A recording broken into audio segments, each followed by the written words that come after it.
আসসালামু আলাইকুম রহমতুল্লাহ। দাখিল ২৭ ব্যাচের প্রিয় শিক্ষার্থী বন্ধুরা, আশা করি তোমরা সবাই ভালো আছো। তোমাদের প্রাক নির্বাচনী পরীক্ষা ২০২৬ কোরআন মাজিদ ও তাজবিদের সাজেশন নিয়ে তোমাদের সাথে হাজির হয়েছি। তোমরা সম্পূর্ণ ভিডিওটা মনোযোগ সহকারে দেখো, আর এগুলো যদি কমপ্লিট করতে পারো আশা করা যায় এখান থেকেই তোমরা ইনশাল্লাহ ১০০তে ১০০ অ্যান্সার করতে পারবা। এই জন্য ভিডিওটা না টেনে সম্পূর্ণ মনোযোগ দিয়ে দেখতে থাকবা।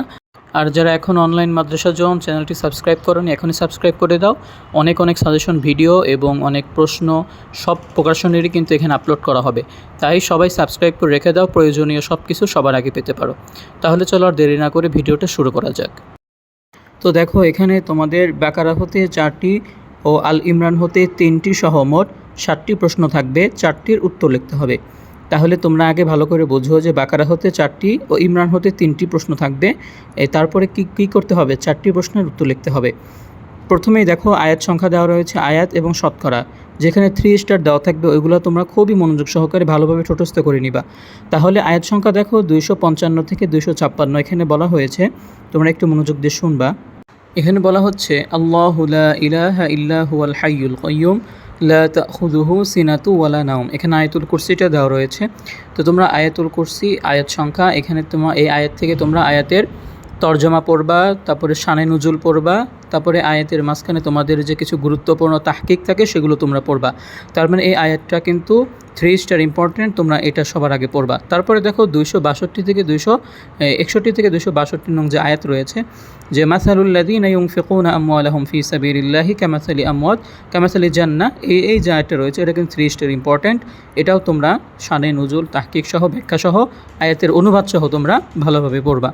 তারপরে দেখো 274 থেকে 275 যে আয়াত রয়েছে, যে আল্লাযীনা ইউনফিকুনা আমওয়ালাহুম বিল্লাইলি ওয়ান নাহার, এটা 2 স্টার। 3 স্টারগুলো পড়ার পর সময় বাঁচলে এগুলো পড়বা। তো তারপর দেখো যে শেষে একটা আয়াত বললাম, যে 276 থেকে 277 নম্বর যে আয়াত রয়েছে, ইয়ামহাকুল্লাহুর রিবা ওয়া ইউরবিস সাদাকাত আল্লাহু লা ইউহিব্বু কুল্লা গাফফারিন আথিম। তো এখানে তোমার 3 স্টার দেওয়া রয়েছে। এই 276 থেকে 277 নাম্বার, এইটা তোমরা আয়াতের অনুবাদ, তাহকিক, শানে নুজুল এগুলো ভালো করে পড়বা, ইনশাআল্লাহ এগুলো থেকে আসবে, আর এটা আসতেই পারে। তারপরে শেষের যা দেওয়া রয়েছে 279, 280 এবং 281 নং আয়াত, এটা তোমরা 3 স্টার ইম্পর্টেন্ট, যেহেতু খুব ভালোভাবে এটা পড়তে হবে। আয়াতটিতে বলা হয়েছে, ফাইন লাম তাফআলু ফাযনু বিহারবিম মিনাল্লাহি ওয়া রাসূলিহি ওয়া ইন তুবতুম ফালাকুম রুউসু আমওয়ালিকুম লা তাযলিমুনা ওয়ালা তুযলামুন।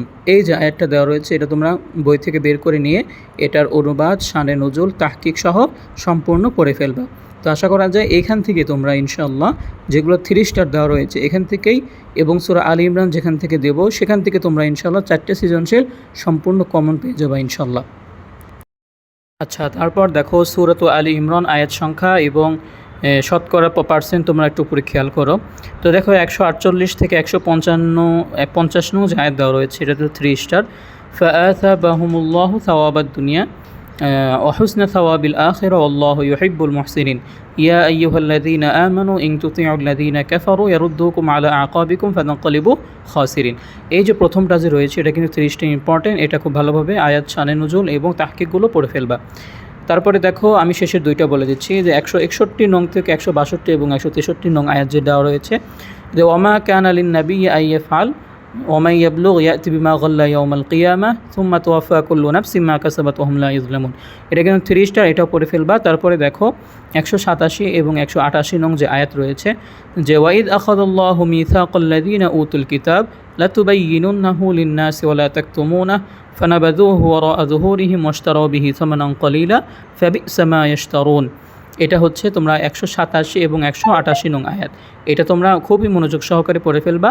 তাহলে এই যে 3 স্টার দেওয়া যে 3টা রয়েছে এখান থেকে তোমরা ইনশাআল্লাহ 3টাও পেতে পারো, আবার না হলে 2টা অবশ্যই পাবা ইনশাআল্লাহ। তাহলে সূরা আলী ইমরান, সূরা বাকারা দেওয়া হলো এবং সূরা আলী ইমরান, এই 2টার এই কয়েকটা আয়াত খুব ভালোভাবে পড়ো, আশা করা যায় এখান থেকে আসবে। তো দেখো তারপর সংক্ষিপ্ত প্রশ্ন দেওয়া রয়েছে, আয়াতুল কুরসির ফজিলত বর্ণনা করো। তাহলে আয়াতুল কুরসি যদি তোমরা পড়ো তাহলে এটার ব্যাখ্যা, শানে নুজুল পড়লে তোমরা আয়াতের অনুবাদও লিখতে পারবা সৃজনশীল, আবার সংক্ষিপ্ততেও তোমাদের উপকার হবে। তাহলে আয়াতুল কুরসির ফজিলত বর্ণনা করতে বলা হয়েছে। তারপরে দেখো 3 স্টার দেওয়া রয়েছে, সুদের অর্থনৈতিক কুফল ব্যাখ্যা করো। তারপরে 3 স্টার দেওয়া রয়েছে, নাসখ কাকে বলে। তা কত প্রকার ও কী কী। তাহলে নাস কাকে বলে, কত প্রকার কী কী, এটা তোমরা অনেক জায়গায় পাবা, এই জন্য তোমরা এটা ভালোভাবে পড়বা। তারপরে টুইস্টটা দেওয়া রয়েছে কত প্রকার ও কী কী। তারপরে গুলুলের অর্থ হুকুম বর্ণনা করো। তারপরে দেখো শেষেটা দেওয়া রয়েছে ইলিম গোপন রাখার বিধান কোরআন ও হাদিসের আলোকে বর্ণনা করো। তাহলে একটা কিন্তু 2 স্টার, বাকি সবগুলো কিন্তু 3 স্টার। এই 3 স্টারগুলো এক নজর দেখে যাবা পরীক্ষার আগে ভালোভাবে পড়লে। গুলুল, নাসখ, তারপর আয়াতুল কুরসি, এগুলো কিন্তু অবশ্যই খুবই কমন, এগুলো কিন্তু আসতে পারে। তাহলে কোনো কিছু না পড়লে এগুলো কিন্তু সবার আগেই পড়ে ফেলতে হবে।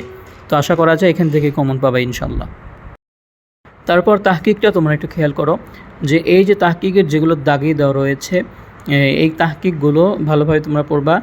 যে কুল্লাম বা কালাম আল কাইয়ুম সিনাহ লা তাখুদ ইউনফিকুন লা ইউহিব্বু কুফার ইয়ামহাকু, এগুলো যে শব্দগুলো দেওয়া রয়েছে এগুলো তোমরা ভালোভাবে পড়বা, এখান থেকে তাহকিকে আসবে। আর তাহকিকের নিয়মকানুন বেসিক জানা থাকলে তোমরা অবশ্যই পারবা। তো তারপরে দেখো নির্বাচিত বিষয় 4টি হতে 2টির উত্তর লিখতে হবে। তাহলে এখানে যে 4টি দেওয়া রয়েছে এর মধ্যে থেকে যে কোনো 2টি তোমাদের লিখতে হবে। 4টি তোমরা ভালোভাবে পড়লে 2টা অবশ্যই কমন পাবা। তাহলে দেখো 3 স্টার দেওয়া রয়েছে ইতাআত ও আবাদাতের মধ্যে পার্থক্য কী। তারপর ইতাআতের ফায়দা ও উপকারিতা বুঝিয়ে লিখতে বলা হয়েছে। তারপরে দেখো বলা হয়েছে একজন আদর্শ নেতাই সমাজকে পরিবর্তন করতে সক্ষম, ব্যাখ্যা করো। তারপরে শেষে দেওয়া রয়েছে তাওয়াক্কুল বলতে কী বোঝো, ব্যাখ্যা করো। তাহলে এই যে 3 স্টার যেগুলো দেওয়া রয়েছে এগুলো কিন্তু অবশ্যই পড়ে ফেলতে হবে। তারপর চলে আসে একদম শেষে তাজবিদ অংশ, 4টি হতে যেগুলো 2টি উত্তর করতে হবে। তো প্রথমে দেখো ওয়াকফ কাকে বলে, ওয়াকফর প্রকারভেদসমূহ সংক্ষেপে বুঝিয়ে লিখতে বলা হয়েছে। তারপরে দেখো সাক্তা কাকে বলে বা সিক্তা কাকে বলে, তা কত স্থানে সাক্তা করতে হয় বুঝিয়ে লেখো। তো এই আশা করি তোমরা এটা সবার জানা আছে, একটু পড়লেই তোমরা বুঝতে পারবা। তারপরে দেখো র এর অক্ষর বারিক বা পাতলা করে পড়ার নিয়ম উদাহরণ সহ লেখো। তাহলে সাক্তা পড়বা, তারপরে র বারিক পুর পড়বা, তারপরে ওয়াকফ কাকে বলে ওয়াকফ কাকে লেখো। এখান থেকে যে তোমাদের এই প্রথমটা অবশ্যই আসতে পারে, তারপরে সাক্তা আসতে পারে, এই 2টা ভালোভাবে পড়ো। 3টায় পড়ে রাখতে পারলে 2টা ইনশাল্লাহ কমন পাবা। তারপরে দেখো 3 স্টার চিহ্নিত আয়াতগুলো অবশ্যই পড়বে। এমসিকিউ ভিডিও অবশ্যই শীঘ্রই তোমাদের সামনে নিয়ে উপস্থিত হব। তোমরা যারা সাবস্ক্রাইব করে অল বাটন ক্লিক করে রাখবা সবার আগে কিন্তু পেয়ে যাবা। এই জন্য সবাইকে বলছি তোমরা সাবস্ক্রাইব করে রাখো ভাইয়ের চ্যানেলটা, ইনশাল্লাহ যে কোনো ভিডিও সবার আগে তোমরা পেয়ে যাবা। তাহলে এগুলো ভালোভাবে পড়ে ফেলো, আশা করা যায় এখান থেকেই তোমরা কমন পাবা। তো ঠিক আছে ভাইয়া আপুর, আজ এ পর্যন্তই। দেখা হবে নতুন কোনো ভিডিওতে। সবাই ভালো থাকো, সুস্থ থাকো, আর যে কোনো কিছু প্রয়োজন হলে অবশ্যই কমেন্ট করে জানাবে। আসসালামু আলাইকুম ওয়া রাহমাতুল্লাহি ওয়া বারাকাতুহু।